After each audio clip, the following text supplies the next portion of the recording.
চাকরি ছিল না, ব্যবসা ছিল না, তোর খাওয়ার টাকা ছিল না, তোর সেরা লুঙ্গি পরে তোকে ঘোরা লাগতো, হ্যাঁ, তোর পাঁচার তলে কাপড় ছিল না, তুই আজকে একটা 55 বছর পরে এসে স্বাধীন বাংলাদেশের স্বাধীন টেলিভিশনে গিয়া তুই বাংলাদেশের স্বাধীনতার বিরুদ্ধে কথা বলছ, বাইন চোদ, সরি এক্সকিউজ মাই ল্যাঙ্গুয়েজ। আপনি কি মনে করছেন জিনিসটা? এটা কি ফাইজলামি?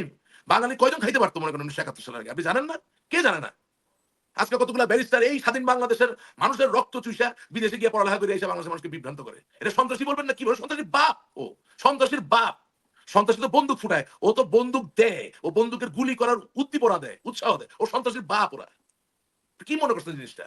তারেক জিয়া সাহেবের 10 বার চিন্তা করা উচিত। বাপ রে বাপ, এই দল আমার মা জীবিত থাকার সময় 2টা মন্ত্রণালয় পাইছিল, হ্যাঁ, বাইচা থাকার অক্সিজেন পাইছিল। যেই দিন প্রথম সুযোগ পাইছে ওই দিন তারেক জিয়ার 12টা বাজানো শুরু করে দিছে। দেখেন নাই সোশ্যাল মিডিয়াতে ট্রল? সজীব ওয়াজেদ জয় তিনি যতগুলো ইন্টারভিউ দিয়েছেন, তিনি প্রত্যেকটা ইন্টারভিউতে তিনি জামাতকে সন্ত্রাসী সংগঠন হিসাবে বলেছেন। এখন যখন জামাত ইসলাম একটা নির্বাচনে প্রায় 78টি আসন পেল জোটবদ্ধভাবে, 31% ভোট পেল, এবং আমি দেখলাম যে জামাত ইসলামের আমি ডক্টর শফিকুর রহমানের সঙ্গে দেখা করেছেন বিদেশ সচিব বিক্রম মিস্ত্রি, গোপনে না কিন্তু সরাসরি দেখা করেছেন, কথা বলেছেন, এবং অন্যান্য আরো অনেক রাষ্ট্রপ্রধানরা যারা এসেছিলেন সবাই কিন্তু একজন বিরোধী নেতা হিসাবে কিন্তু শফিকুর রহমানের সঙ্গে দেখা করেছেন। ঠিক এই মুহূর্তে আপনি কি মনে করেন যে জামাত ইসলামকে কি আপনারা এখনো ওই সন্ত্রাসী সংগঠন হিসেবে মনে করেন, নাকি আপনাদের দৃষ্টিভঙ্গির পরিবর্তন হয়েছে? আচ্ছা দেখেন, বিরোধী দলীয় রাজনৈতিক দলের প্রধানের সাথে বিভিন্ন দেশের প্রতিনিধিরা দেখা করবেন, এটা যেমন স্বাভাবিক, ঠিক একই সাথে আপনি যদি বিরোধী দলের নেতা নাও হন, আপনি যদি একটি শক্তিশালী দলের কেউ হন, আপনার সাথে তারপরেও তো দেখা করতে পারে। এই দেখা করার মানদণ্ডে তো আপনি বলতে পারবেন না কে সন্ত্রাসী কে সন্ত্রাসী না।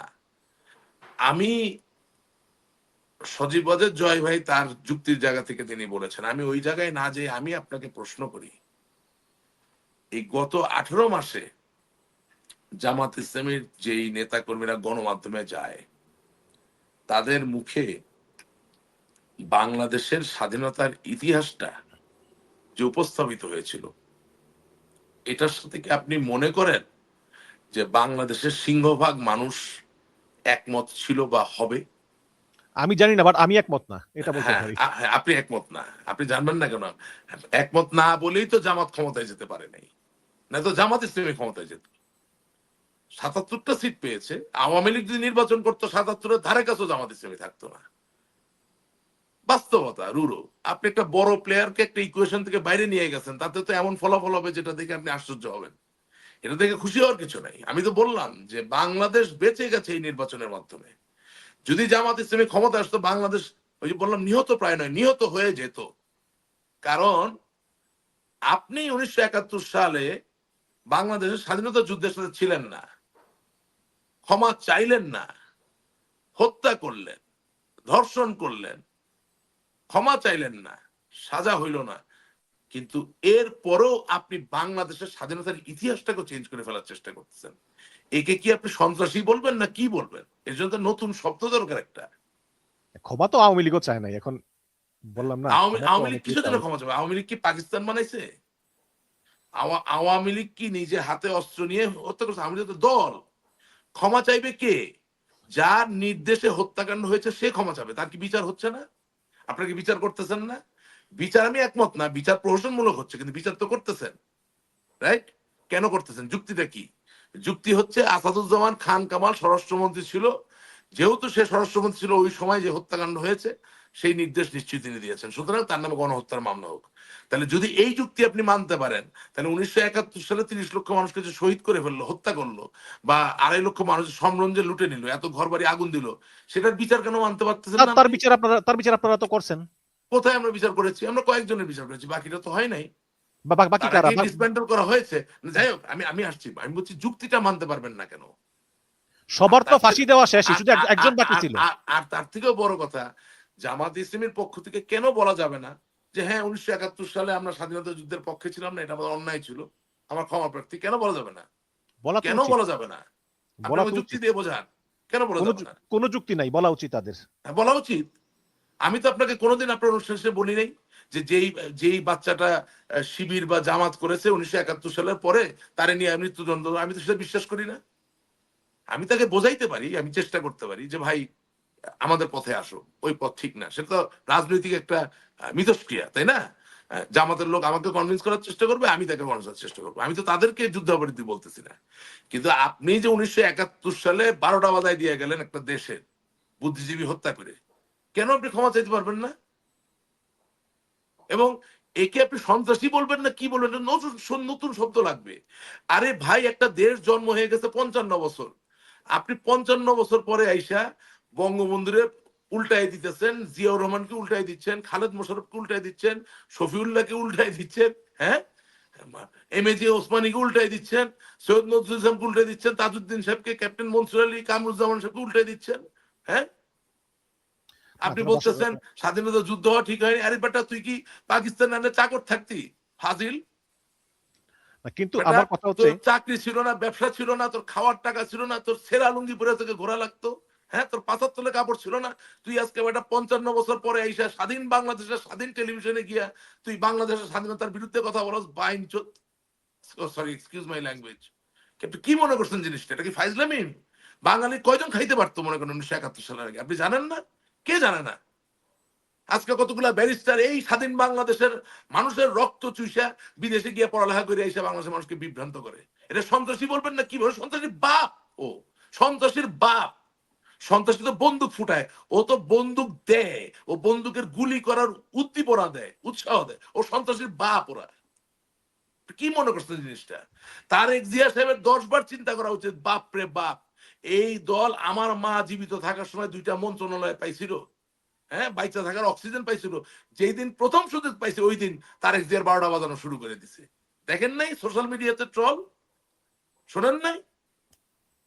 আজকে যদি বাংলাদেশের কিছু কিছু ক্ষেত্রে বিএনপি আওয়ামী লীগ এক হইতে পারে, আমি মনে করি না সামনের দিকে কোনো সমস্যা থাকবে। এক হতে পারবে কিনা আমি জানি না। আওয়ামী লীগ বিএনপির নেতাদের ওই ঔদার্য, ওই উদারতা, ওই বৃহৎ হৃদয়ের পরিচয় ওনারা দিতে পারবেন কিনা আমি বলতে পারি না। যদি দিতে পারেন তাহলে মনে করবেন যে আর কোনোদিন ওই যাদেরকে নিয়ে কথা বলতেন তাদেরকে নিয়ে কথা বলা লাগবে না। এখানে দুইটা প্রশ্ন আছে, সেটা হচ্ছে যে আপনার অনুষ্ঠানে এসে আমি বলছি যে যেই দিন বেগম খালেদা জিয়ার জানাজা দেখছে সেই দিন দেখে জামাত ইসলামী বুঝে গেছে ক্ষমতায় যাইতে পারবে না। গেম ওভার, ওই দিন গেম ওভার। কিন্তু সোশ্যাল মিডিয়ায় কোনো কিছু হারিয়ে যায় না। আমি আজকে যা বলছি হারাবে না। এই জামাতে ইসলামী বিএনপির বিরুদ্ধে কি করেছে, মুক্তিযুদ্ধের বিরুদ্ধে কি করেছে, বাংলাদেশের স্বাধীনতার ইতিহাসের বিরুদ্ধে কি করেছে, সব রয়ে যাবে। We revolt? কিসের উই রিভোল্ট? বাংলাদেশের মানুষ দেখাই দেয় নাই উই রিভোল্ট? কর্নেল অলি আহমেদের ছেলে পাশ করছে, কয়টা ভোট পাইছে? কিসের উই রিভোল্ট? আপনি চাইবেন মনের ইচ্ছা মতো আপনি কি মুড়ি মুরকি বানাইতে বসছেন বাংলাদেশের স্বাধীনতার ইতিহাস? কিন্তু আপনি যে বললেন যে শেখ হাসিনা তো বিচার হচ্ছে, কিন্তু বিচার তো গোলাম আজমেরও হয়েছিল, কিন্তু বিচার হওয়া আর দল হিসাবে আওয়ামী লীগের ক্ষমা চাওয়া তো দুটো ভিন্ন জিনিস। এটা বললাম দল আর কি। হিসেবে তো আওয়ামী লীগ কোনো ক্রাইম করে না। আপনাকে বারবার আমি একটা জিনিস বলতে চাচ্ছি। মানে আপনি একটা জিনিস ফিল, অভিযোগ আছে যে দল না, হিসাবে ওই যে আপনি তো 14 দলীয় মিটিং বসছিল। না, আহ, আপনি তো একটা আপনি ফাঁকির মধ্যে। আপনি তো একটা জিনিস ফিল করছেন না। সেটা হচ্ছে যে আপনি গণহত্যা কনস্টিটিউট করছেন যেই কারণ দেখিয়ে, সেই কারণ ঘটানোর শক্তি আওয়ামী লীগ নামক দলের তো নাই। আপনাকে তো আপনার জায়গাটা দেখতে হবে। আপনি যেই কারণ উল্লেখ করে আইসিটিতে মামলা করছেন, সেই কারণ ঘটানোর সক্ষমতা বা শক্তি কোনোটাই আওয়ামী লীগ নামক দল বা বিএনপি নামক দলের নাই।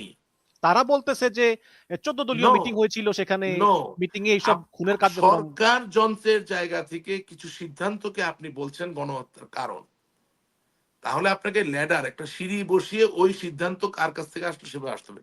সেখানে আওয়ামী লীগের কোনো কানেক্টিভিটি তো নাই, আপনি গায়ের জোর দিয়ে তো বানাতে পারবেন না। আর জামাত ইসলামী ক্ষমা চাওয়ার জায়গাটা তো এক না। জামাত ইসলামী তো সরকার যন্ত্রের বিষয় ছিল না। জামাতে ইসলামীর একেবারে দৈনিক সংগ্রাম যদি আপনি ওই 9 মাস পড়েন বা তার আগের থেকে যদি পড়েন, আদর্শিক ভাবে তারা দলীয় ভাবে ডিক্লেয়ার করতেছে যে আমরা স্বাধীনতা যুদ্ধের বিপক্ষে, আমরা ইসলাম ধর্মের জন্য রক্ষা করার জন্য মনে করি এদেরকে হত্যা করা হচ্ছে ফরজ। আমি আপনাকে একটা একটা করে পত্রিকার কাটিং দেখাই দিতে পারবো। সেটা জামাতে ইসলামী একটি রাজনৈতিক দল হিসেবে চার্টার তৈরি করার মতো করে ডেলিভার করতেছে। আওয়ামী লীগের তো কোথাও আপনি দেখাইতে পারবেন না যে আওয়ামী লীগ কেন্দ্রীয় কমিটির মিটিং করে বলতেছে যে বৈষম্য বিরোধী আন্দোলনের ছেলে মেয়েদেরকে হত্যা করো, ইউ ক্যানট শো, ইম্পসিবল, এটা হবে না। আওয়ামী লীগকে দিয়ে কোনদিনই কাজ করানো যাবে না। আওয়ামী লীগ কেন ক্ষমা চাবে? কেন? ওবায়দুল কাদের বলেছে সরাসরি গুলি করা আরে হবে। ওবায়দুল কাদের কি? ওবায়দুল কাদের আওয়ামী লীগ নাকি? সাধারণ আপনি সাধারণ আপনি সম্পাদক। আপনি আর 10টা অন্ধ লোকের মতো কথা কেন বলবেন? Who is he? আওয়ামী লীগের গঠনতন্ত্রে কোন সাধারণ সম্পাদক এককভাবে কিছু করতে পারেন না। আমি জন্মে থেকেই দল করি। আপনি কি বলেন? তাহলে সে তার দলীয় তার ক্ষমতার বাইরে গেছে। অবশ্যই এইজন্যই তো তাকে আমরা ক্রিটিসাইজ করি। Who is he to say this? Awami লীগের তো একটা কর্মীকে আপনি বহিষ্কার করতে পারবেন না দলীয় ফোরামে বসে সিদ্ধান্ত না নিলে। আপনি জানেন what is how powerful Awami League is? জনগণের দল আওয়ামী লীগ। বঙ্গবন্ধু এই জায়গায় নিয়ে আসছে। আপনি কি মনে করছেন এটা? রহমত, জব্বার, করিম, রহিম কাউকে আপনি সম্মিলিত ভাবে সিদ্ধান্ত নেওয়া ছাড়া আপনি বহিষ্কারটা পর্যন্ত করতে পারবেন না। সেখানে আপনি ওবায়দুল কাদেরকে আওয়ামী লীগ নাকি? Who is Obaidul Quader? ওবায়দুল কাদের আওয়ামী লীগের চাকর। একদম বাংলা কথা আপনাকে বলে দিলাম। জি, এখানে আপনি বলেছিলেন, একটু আগে আপনি বলেছেন যে যদি আওয়ামী লীগ অংশগ্রহণ করত তাহলে জামাত এতগুলো আসন পেত না কোনদিন নির্বাচনে। পেত না। কিন্তু অনেকে বলতেছেন যে আওয়ামী লীগ তো ভোটগুলো বিএনপিতেই দিয়েছে, জামাতের তো আর দেয় নাই। সুতরাং আওয়ামী লীগ অংশগ্রহণ করলে বিএনপি এতগুলো আসন পেত না। এই আওয়ামী লীগ এবং না, বিএনপির প্রতিযোগিতায় না, জামাত জয়ী হতো। না, ব্যাপারটা ওরকম না। যেহেতু আসন বিন্যাসের জায়গায় আওয়ামী লীগের কোনো প্রতিদ্বন্দ্বী ছিল না। সেখানে তো একটা ফ্লোটিং ভোটারও থাকে যারা হয়তো আওয়ামী লীগকে দিত, তারা আওয়ামী লীগকে না দিয়ে জামাতকে দিয়ে দিতে পারে। পুরা ভিতরের যেই রিয়াকশনটা হয়েছে এটা তো আপনি একদম এই একটা অনুষ্ঠানে বসে বলে দিতে পারবেন না। But it is a reality. যেমন ধরেন আমার মিঠাপুকুরে কোনোদিন বিএনপি আওয়ামী লীগ একসাথে নির্বাচন করলে আওয়ামী লীগ ছাড়া অন্য কেউ জয়ী হবে না, আওয়ামী লীগ জয়ী হবে। এক একটি নির্বাচনী আসন থাকে যেখানে ত্রিমুখী লড়াইয়ের ফলাফল একরকম হয়, দ্বিমুখী লড়াইয়ের ফলাফল আরেক রকম হয়। আপনাকে ওই বাস্তবতাগুলো নিয়েই চলতে হবে। আমি বুঝতে পারছি, আপনার কথায় যুক্তি আছে।